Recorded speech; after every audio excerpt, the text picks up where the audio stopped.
Super Mario 64. We've all seen this game being speedrun. It's definitely one of the most impressive looking speedruns out there, but I've always asked myself, how hard can it really be to speedrun this game? So, I set out to discover this for myself. I decided to challenge myself by making it a 1-week challenge, where I had 5 days to both learn all the speedrun strats and then complete a run at the end of it. I started my journey off by taking a look at the Super Mario 64 leaderboard to see what I was up against.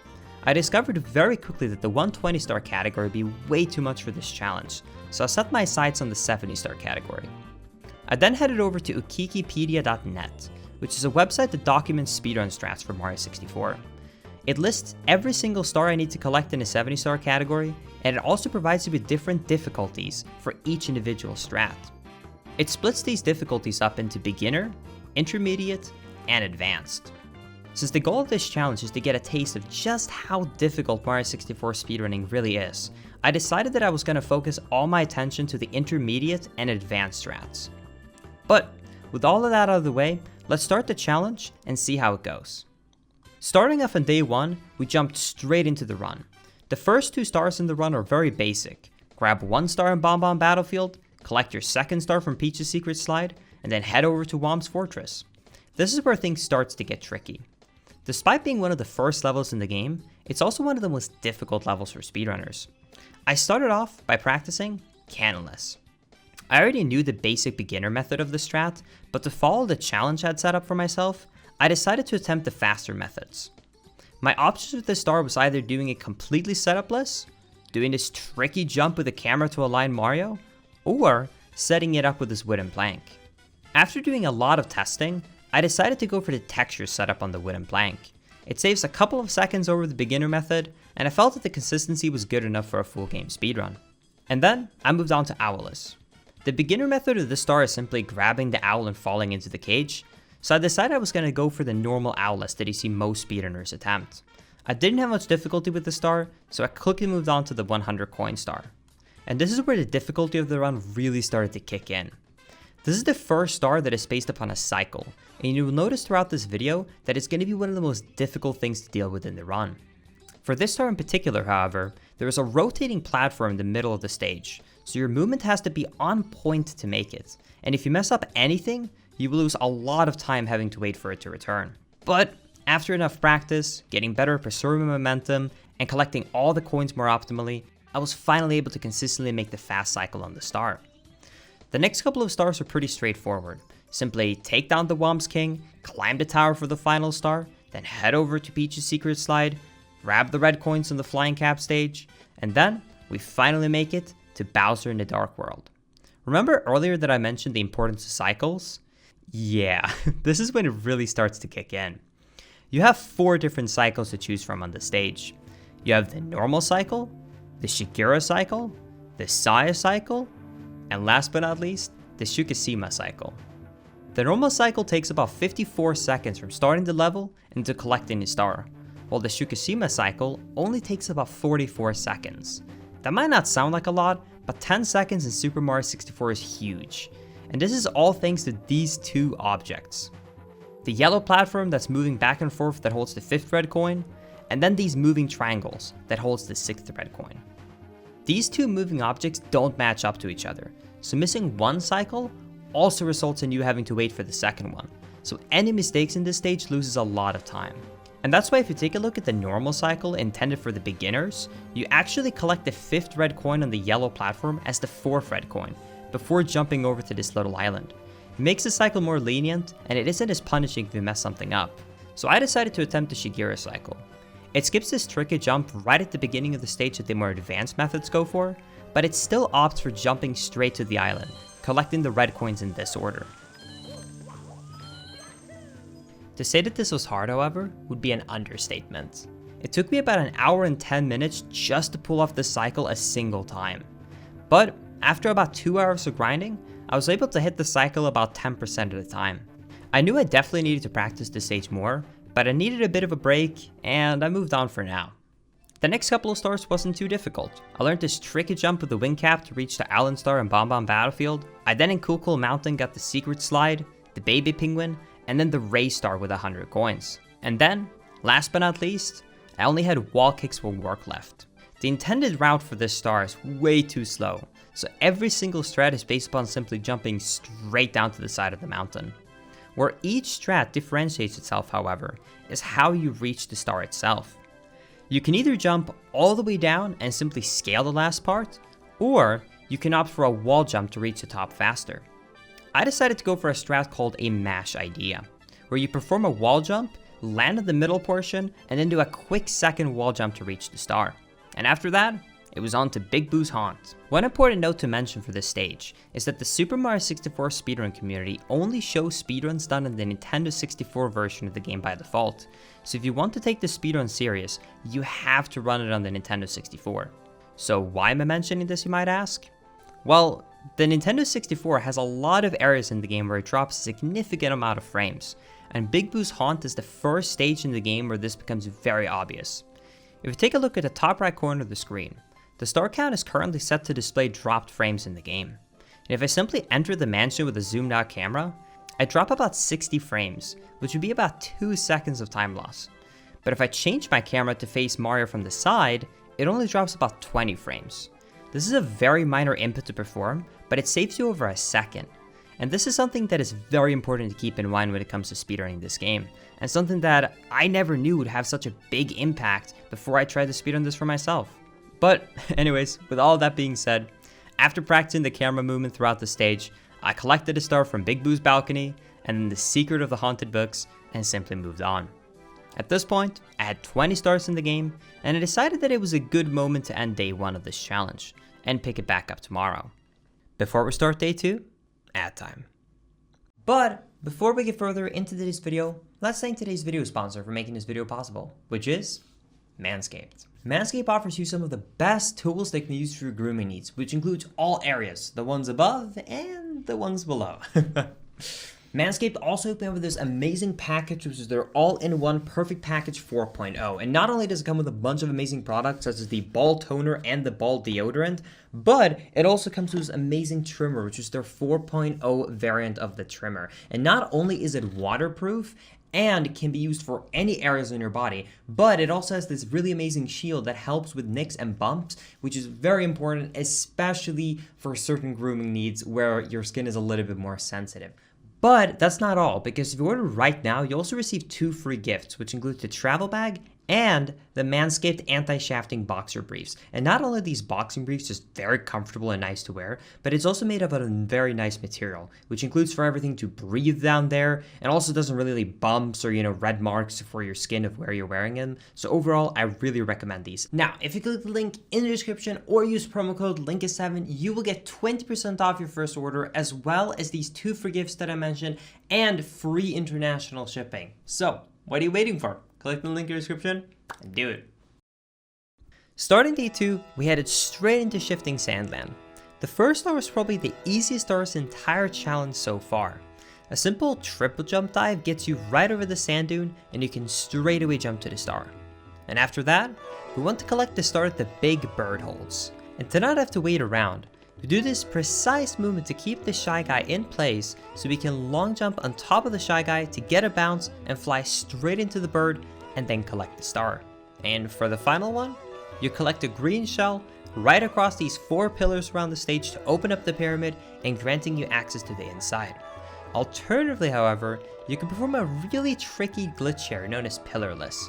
It involves performing multiple frame perfect inputs and adjusting Mario's positioning in a very specific way.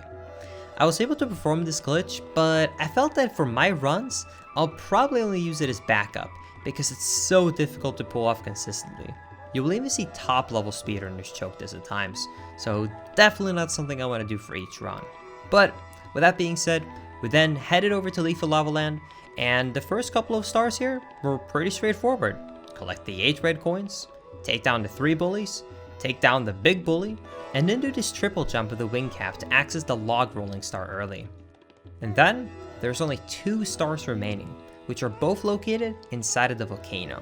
The elevator star is also very straightforward. Simply do a damage boost to get on top of the first elevator, triple jump to the pole, jump up the last portion, and grab the star. But when it comes to scaling the volcano, things get a bit more tricky. The beginner method opts to simply just run up the entire way inside of the volcano the intended way, But you see this lava fall right as you enter the volcano? Yeah, you can actually use that to damage boost all the way up the volcano. But this ended up being a lot trickier than I first imagined. If you simply jump into the lava, you will continuously get hit over and over again every single frame, instantly killing Mario. So you need to set up the angle just right so that you hit the lava at the peak of your jump and then barely stay out of it to complete a full damage boost. Then get hit by the lava again at the peak of your jump and repeat this process twice. And that makes it so that Mario just barely reaches the final platform.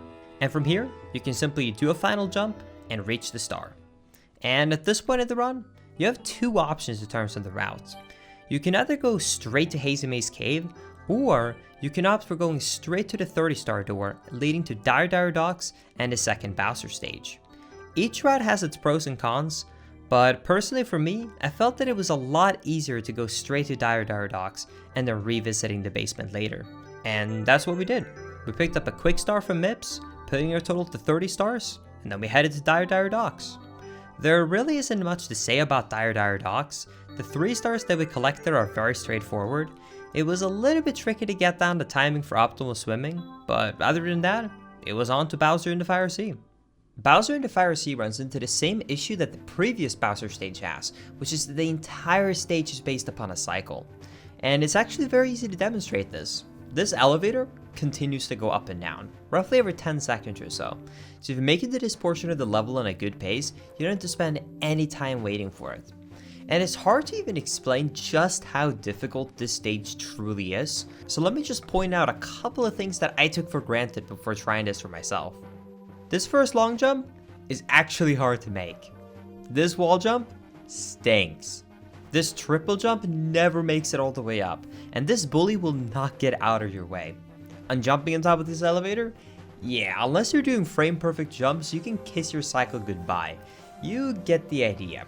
Pretty much every single step in this stage requires either frame perfect or close to frame perfect movement. But 2 hours later, and after many resets, I finally made it past Bowser. I picked up the key and I went upstairs. Here, most of the stages are honestly not too bad. In Wet Dry World, the 100 coin star can be a bit tricky, especially with the coin RNG, but really not too bad. The star on top of the spinning platform is very easy to reach, and the teleporter takes you straight away to the box star, and the elevator star was honestly the only star that gave me a challenge. The optimal strat here is to lower the elevator and then wall jump the entire way up to the star. But due to the camera not being perfectly aligned with Mario, it's very easy to fall down when attempting these wall jumps. Thankfully though, I found out that you could attempt this strat about 3 times before the elevator has time to go all the way back up. So even if the star could lose you a lot of time easily, it at the very least didn't kill the run. So I said that was good enough, and we headed over to Tiny Huge Island. And this stage also wasn't too difficult, but I quickly found out a mechanic of Super Mario 64 that I never knew of. You constantly see speedrunners using both the Lactu camera as well as Mario camera when playing this game, but this stage used the Mario camera in a different way. I always assumed that when you activate Mario Cam when spawning into a stage, it sets up the camera angle the same way every single time, but that just isn't the case. Since Mario is spinning when he enters a stage, it actually makes a huge difference when you enter Mario Camera. You can see in these 2 clips that despite doing Mario Camera while falling down, one clip gets a completely different camera angle compared to the next one. So some of these camera adjustments that you see speedrunners make isn't just a simple press of a button, but rather a very precisely timed input, just like a tricky jump would be. And that was honestly very fascinating to find out. But either way, with that explained, we grabbed 3 quick stars in this stage, and then we headed out, we talked to the Toad in the corridor for another bonus star, and then entered Tall Tall Mountain. In Tall Tall Mountain, first up, we had to get the 2 stars at the very peak of the mountain. We had to perform this cool out of bounds clip, and it's done by long jumping into this corner and then doing a dive, which just barely gets you enough momentum to clip outside and land in the water. You can then swim out of bounds, and when you swim off of this water ledge, you'll be directly underneath the water above you. And if there's ever a source of water above Mario with no collision in between you and Mario, you will always pop up to the top.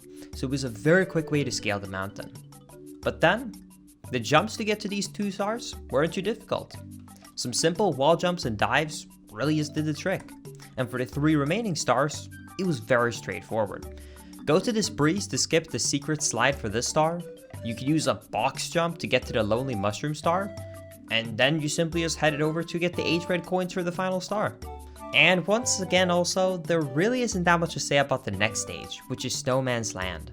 You grab 5 quick stars here, then you exit the castle to spawn into the lobby, you run all the way down to the basement, you pick up the 2nd MIPS for the 50th star reward, talk to Toad for another quick star, and then you enter Hazy Maze Cave. But Hazy Maze Cave is very different from the other stages, because this stage abuses out of bounds very heavily. For almost all of the stars in this stage, they are located in the basement, and normally you're supposed to take elevators to go down to these areas, but you can do some tricky wall jumps to go out of bounds. One is used to reach this switch early, and the 2nd jump is for the Swimming Beast star.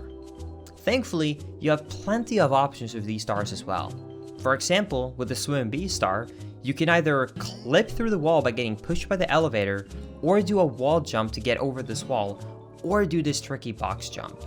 There are tons of different options you have when it comes to these, which I really appreciate it because some of these strats are very difficult. But personally for me, I opted for the wall jump dive strat. I will let the top level speedrunners stick to the box jump for now, because it's very difficult. But either way, I also learned this very satisfying strat to get this star quickly, and I then grabbed the Rolling Rock star and headed all the way up the castle to get to the final 2 stages in the game, which is Rainbow Ride and Tick-Tock Clock. For Rainbow Ride, we had to get 4 different stars: Cruiser Crossing the Rainbow, Tricky Triangles, 8 red coins, and Swinging in the Breeze. Tricky Triangles and the red coin star are pretty straightforward, so let's dive deeper into the strats for the 2 other stars. For these, you have a lot of options in terms of routing. For the Swing in the Breeze star, the beginner method was out of the question. So I could choose to either do this ledge grab strat on the swing itself, or do this triple jump right at the start of the stage to reach the star this way.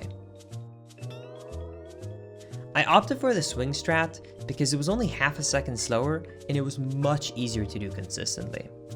And for the Cruiser Crossing the Rainbow star, things got a lot more tough because each strat differed a lot in time. My options were either riding the carpet the entire way up like a casual would, or scaling the wall where the red coins are located and then doing this long jump to reach the ledge next to the ship.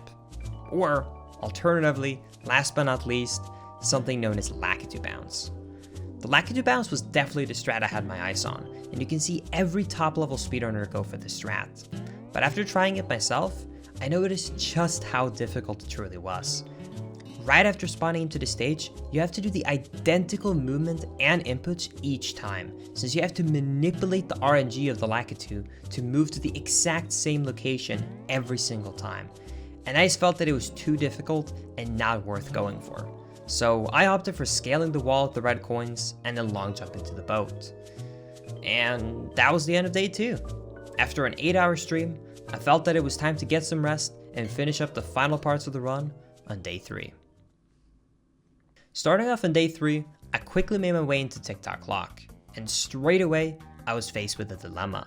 Tick-Tock Clock features 7 stars, and the 7-star route that I was using in my run required to get every single star except for the 100 coins one, so I immediately had to decide something.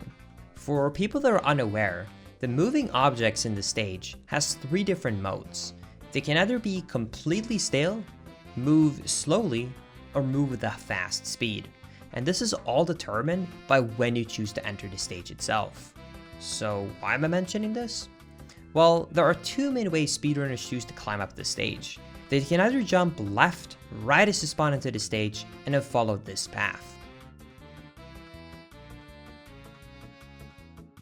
Or, alternatively, you can do this triple jump wall kick to land on the spinning platforms and just barely make it up. And this strat doesn't save too much time, but remember how I mentioned that when you enter the stage determines the speed of the clock?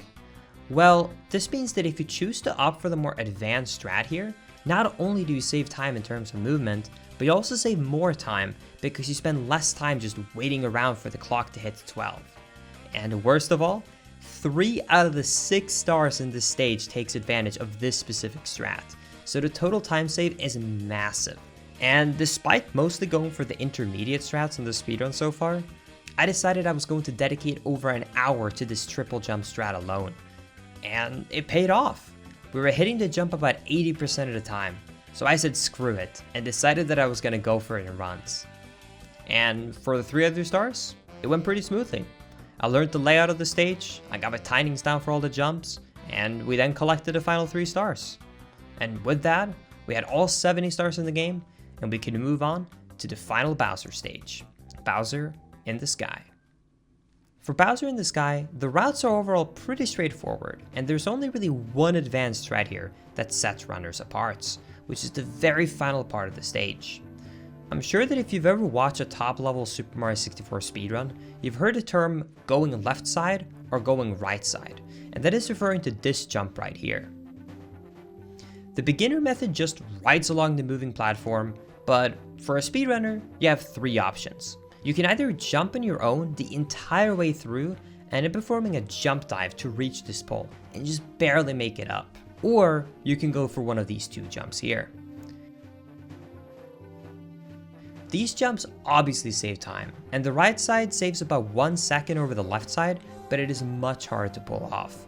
I was able to get the left side down, but I decided against using this strat in speedruns, because I knew that the nerves of being at PB pace and then having to do this tricky jump right at the end would kill a lot of my speedruns.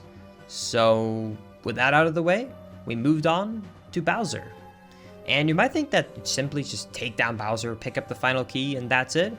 But Bowser throws were actually really difficult to do optimally. So if you spin the analog stick quickly, for the first 3 to 4 spins, you continue to gain speed. And once you've hit the 4th rotation of Bowser, you've maxed out the rotation speed. But for a speedrunner, you don't actually want to hit this cap, because not only does it lose time to spin Bowser this many times, but you also make the frame window much tighter. I tried only spinning Bowser twice, which is what the top level speedrunners opt for, but I struggled a lot with this, so I chose to simply YOLO it in my runs and go for maximum speed. And with that, we got through the entire run. And for the remaining time of day 3, I went back into the run and practiced everything that I'd struggled with in the past, which included Bowser in the Dark World, Pillarless, Tiny Huge Island, more TikTok clock, just to name a few. But with that, heading into day 3, we're on to the final 2 days of this challenge. So how did it go? Starting off on day number 4, I straight away did a no race run to get some splits. And after many mistakes, many deaths, and horrible throws, literally, we ended up with a time of 1 hour, 2 minutes, and 3 seconds. I definitely knew I could improve this time further, but I was happy to at least have splits to compare against. And after this run, things turned out great.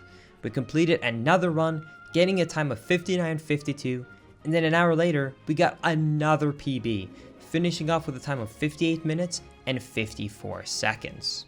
58:54, baby! We definitely could get a better time than this, but I felt that it was a good start and a great way to head off into day 5, which would be the final day. Unfortunately, this is where things took a turn for the worst, because on day number 5, I fell into a bit of a trap. And that trap is something that every Super Mario 64 speedrunners falls into. And that, my friends, is Womp's Fortress. I just couldn't get past this stage. I spent 4 hours of the stream not getting a single run past early game. I quickly put in the practice run on N64, checked up on all the things that it wasn't working, and thankfully, it actually worked. We actually got a run going, and it truly went amazing. No major mistakes throughout the entire run, and we made it all the way up to the final 3 stages of the run, being a full minute ahead. And the most exciting part? These final 3 splits was where the majority of my time so were. And despite being nervous, we pulled off a perfect rainbow ride, pulling us a full 2 minutes and 14 seconds ahead of our PB. But sadly, things didn't start off too well heading into TikTok clock, because I unfortunately entered the stage just a split second too late, so the time was actually moving. It was also slow, so we couldn't go for the triple jump strat as a backup, but thankfully we at least got through it even if it was slow. And for the next 2 stars, we went for the fast strat of the triple jump while it was moving quickly, and we nailed both of the stars perfectly, boosting my confidence.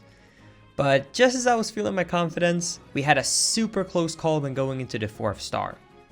Thankfully, however, despite that super close call right in the beginning of the stage, we got through the stage and we now only had 2 stars remaining. Sadly, this is where I took my first death of the run, losing about 20 seconds. The second attempt went smoothly, however, and the final star we got through without any major issues, ending us up with about a 20-second time save. And even though we lost some time, we're still on pace for a 55-minute time. For the Bowser stage, practice definitely paid off, and we nailed it, and we got a really clean Bowser in the sky. But remember how I said that I decided to not put too much practice into the Bowser throws? Yeah, that came back to haunt me here. No! Okay, stop. You're not throwing this, Linkus. You're not throwing this. Come on, dude. No, if I throw the 56, I'll be so mad. Please hit. No. Please! Yes! Yes! But, thankfully, after enough struggling, we clutched it out, and we got a time of 56 minutes and 51 seconds. And that was it. In 5 days, we went from having just basic knowledge of Super Mario 64 speedrunning until getting a time of 56 minutes and 51 seconds, which put us at about the 400th place in the world in terms of the leaderboard. So it was definitely still way off of our record time, but I still feel very proud of my accomplishment. And throughout these 5 days, I definitely got a new appreciation for Super Mario 64 speedrunning. I always thought that the hardest thing when watching these speedruns were doing the optimal strats, but that really wasn't the case. I now have the belief that almost anyone could pull off any of the strats you see these speedrunners do, if you sit down and try it for an hour or two and you grind the same star over and over again. But where the difficulty truly lays, however, is not in terms of pulling the strat off, but rather doing them consistently. The fact that these top level speedrunners can do 120 stars without a single death and pulling off every one of these strats first try while having to deal with nerves is for sure something to admire. And I can't even imagine how many hours they've had to spend on each individual star to get this sort of consistency. I always used to hate booting up a Super Mario 64 speedrun stream and just see them practice and warm up for the first hour or two of their stream before they decide to start a run. And I always thought that it was overkill, because when you have so many hours in a game, how much value can this practice really hold? But now, I understand that it's that sort of dedication that is necessary to compete in this game. If you aren't willing to practice every single day, you just won't have the consistency that it takes to compete for a world record in this game. So for anyone that dedicates the hours to compete at a top level in Super Mario 64, thank you for bringing us hours of entertainment on this beautiful game that we all love. Thank you so much for watching this video. This is the first video that I made in this specific format, and it took a really long time to script this entire thing. So if you enjoyed the video, please feel free to leave a like in this video, as well as subscribing to the YouTube channel. And if enough people show interest in this specific video, I might try this challenge on another game. So if you have a suggestion for another game that I could speedrun for this challenge, feel free to leave a comment down below suggesting a game. But either way, if you want to watch these moments live, be sure to check out the Twitch channel. Link is in the description as always. This is Linkus7, signing off.